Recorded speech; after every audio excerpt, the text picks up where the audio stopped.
Good afternoon, everyone. EU CBAM, which is Carbon Border Adjustment Mechanism, and as the name suggests, this is nothing but just submitting them our carbon emission report if we want to export to European Union Commission. 6 sectors are covered: iron and steel, aluminium, fertilizers, chemicals, and hydrogen.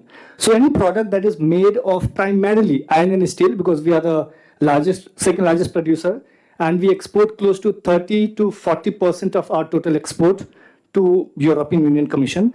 If you look at the data, until January this year, the export was high, and after we entered the definitive regime, which is mandatory CBAM reporting phase, the export has dropped and it's fluctuating. Now that is because importers or buyers in European Union Commission are going to levy a carbon tax of 75.36 euros, which is close to 9,000 INR.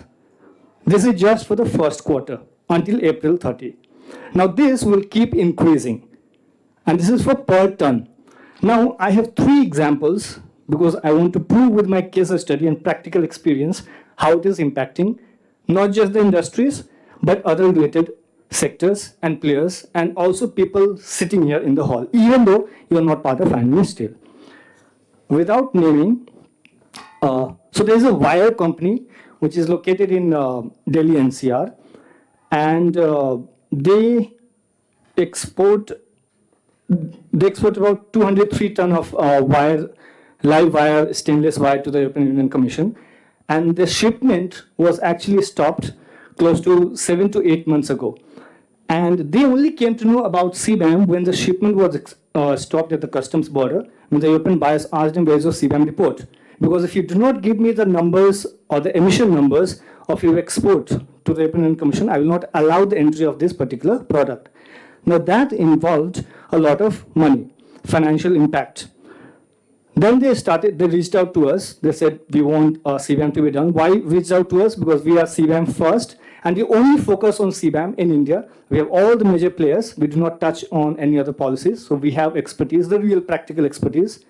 And we work with all the major companies like Tata, Jindal's, EKL, and all major players in the industry.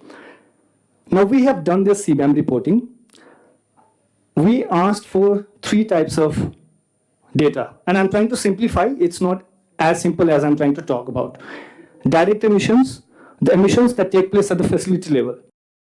For example, that plant level, your fuel combustion, all the production methods, the production technology that the plant uses to, for example, produce the particular wire that you are going to export. The second type of emission is indirect emission, which is energy, whether electricity or solar or any kind of energy that comes under the indirect emission.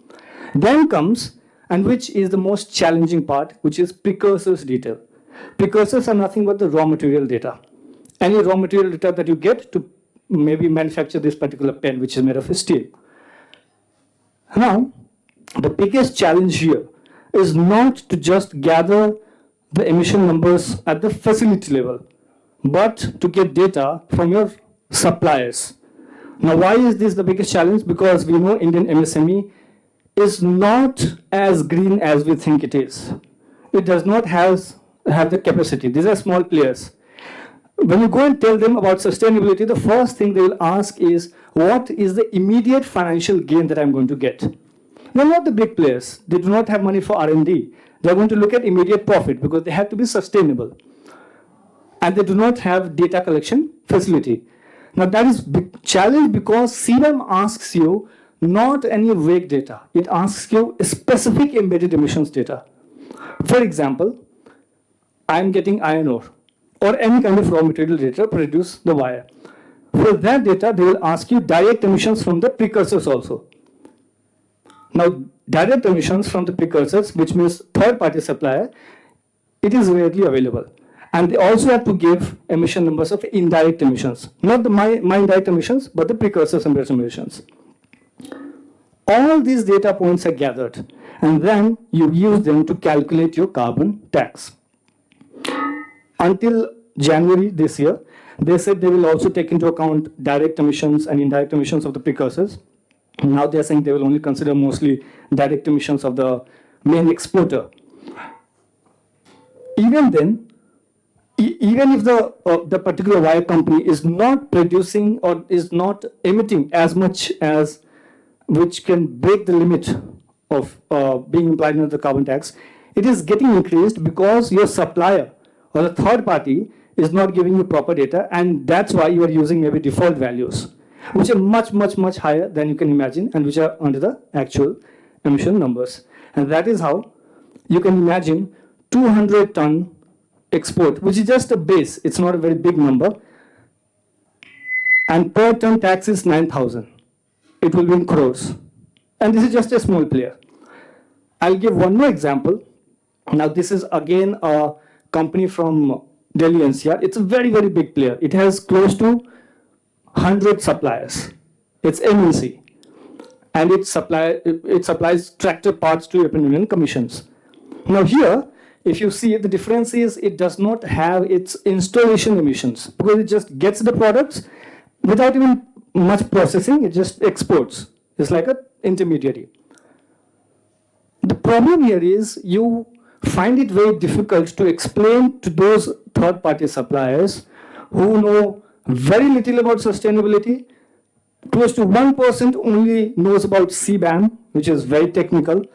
And then on top of that, they tell you, I do not fall under the direct CBAM reporting mechanism. So why should I give you the data? Now, how do you convince them? And that is how the industry is getting disrupted. And that is how the first company which has to export to European Union Commission is incurring 4 or 5 types of financial losses. First, your carbon tax. Then your penalty on the inflated carbon emissions because you are using default values. Why? Because your suppliers are not giving you data. Then your shipment is blocked at the customs and the border, and you are paying penalty for the rent and all the travel costs, logistics, and all those things. And the final number, which is verification. Now that is going to come at the end of this year. People do not have an idea. Please do not fall prey to any opinion which says that the European Union Commission has announced any auditor or verifier for CBAM report. They have not announced any auditor, any verifier. They have only said they will announce. And they're going to look at your data in the sense that if you say, this is my raw material, and this is the number of emission, they're going to ask you even the invoice for the raw material that you have gotten. Even the logistical and the latitude details of your geographical location of the plants and the suppliers. Now, this is the level of information they want. If we don't do CBAM, we cannot export not just to European Union Commission, ma'am, but also to Canada, Australia, UK, which is already coming up with another CBAM, and experts here, sir, and all of us know, in 2027. In India, we are trying to develop a CCTS model, but God knows when will that be finalized. So the only way forward is we have to reduce emission numbers. How do we do that? Use a scrap. No, that we will already discuss. So these are 2 numbers that I wanted to say, and this is how it is impacting the industry.